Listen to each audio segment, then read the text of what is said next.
సముద్రాన్నైనా ఈదొచ్చు కానీ సంసార సాగరాన్ని మాత్రం ఈదలేము అంటారు. దాన్ని జీవిత నౌకగా కూడా వర్ణిస్తారు. సంసారాన్ని సాగరంగా వర్ణిస్తారు వేదాంతులు. ఈ మహాసాగరంలో వ్యక్తిగత జీవితం ఒక నౌకతో సమానం. నౌక బయలుదేరిన తీరం పుట్టుక, చేరే గమ్యం మరణం లేదా ముక్తి. జీవితం అనే నౌకపై ఏ ప్రాణి అయినా ప్రయాణించాల్సిందే. పుట్టిన తీర ప్రదేశంలోనే కదలకుండా కూర్చుంటానంటే కుదరదు. అలా కూర్చుంటే జీవితం గడవదు కనుక ప్రతి ప్రాణి సంసార సాగరాన్ని దాటాల్సిందే. జీవితం అనే నౌకలో మనిషి ఒక పక్షితో సమానం. జీవిత నౌక సాగుతున్నంత కాలం మానవ పక్షి తన జీవిత అవసరాలను తీర్చుకోవాల్సిందే. నౌకలోనే కదలకుండా ఉంటే కుదరదు కనుక మధ్యన మానవ పక్షి ఎక్కడికో ఎగిరిపోతూ ఆహారాన్ని సంపాదించుకొని తిరిగి నౌకలోకి చేరుకోవాల్సిందే. మహాసముద్రంలో నౌక తప్ప మనిషిని దరిచేర్చే సాధనం ఏది కనపడదు. జీవిత నౌకను నడిపే కర్ణధారుడు భగవంతుడు. కర్ణధారుడు అంటే తెడ్డును చేత పట్టుకొని నౌకను నడిపే నావికుడు. అతడు కనపడకుండా జీవిత నౌకను తీరానికి చేరుస్తాడు. ఇది జీవిత రహస్యం. నౌకలో ప్రయాణిస్తున్నంతసేపు మనిషికి ఆటుపోట్లు, బాధలు తప్పవు. పొంగే కెరటాలు భయపెడతాయి. ప్రయాణం ఎంతో కష్టంగా సాగుతుంది. అప్పుడప్పుడు తిమింగలాలు మింగటానికి ప్రయత్నిస్తుంటాయి.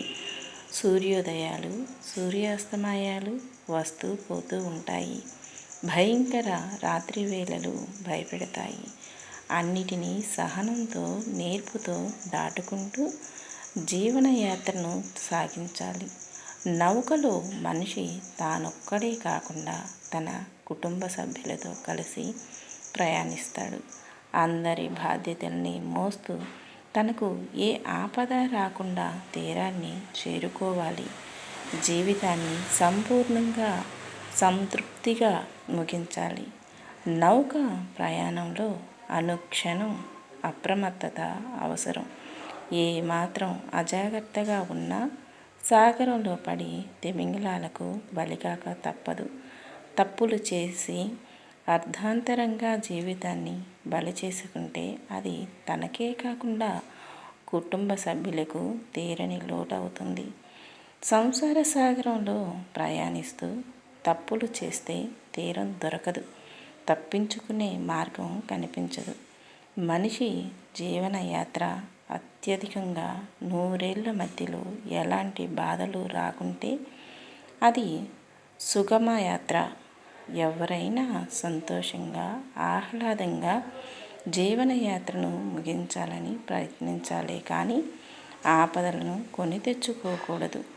జీవన నౌక యాత్రలో కర్ణధారుడు పాత్ర గొప్పది. అతడు ఏ కోశాన తప్పు చేయడు. జీవులపై అపార కారుణ్యాన్ని కలిగి ఉంటాడు. అందరినీ ఒడ్డుకు చేర్చాలని చూస్తూ ఉంటాడు. మనిషి చేసే తప్పిదాలకు భగవంతుడి బాధ్యత ఏమీ ఉండదు.